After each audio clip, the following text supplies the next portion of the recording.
Good evening and thank you for joining us. I'm Glenn Beebe. We have new documents from the University of Utah Police. They show exactly what police knew about accused murderer Melvin Rowland more than a week before Lauren McCluskey was killed. What they didn't know is that he was on parole. ABC4's Nick McGurk has been on the story since the beginning, and he joins us tonight with the latest. We knew that he was a registered sex offender. At a news conference last week, details emerged about what police knew and when about Melvin Rowland, accused of murdering University of Utah student Lauren McCluskey on October 22nd. Today, we know Rowland was on parole. The question is, why didn't police?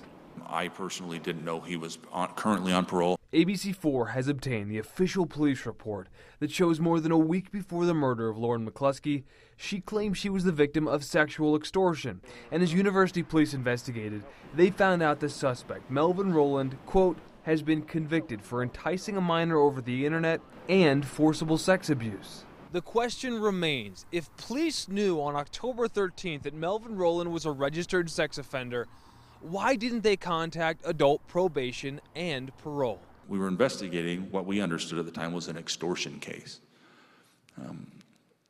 I did not believe that there was enough evidence at that time to share with other law enforcement.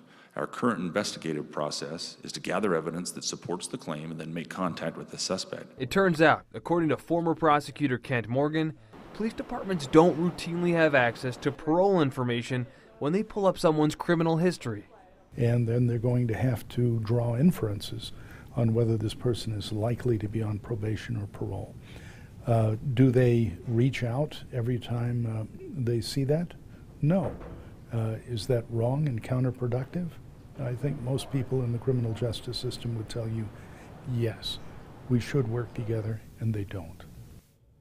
Now, we left a voicemail and emailed adult probation and parole tonight, but did not hear back. On Friday, the University of Utah plans to release the findings of an independent review into this matter.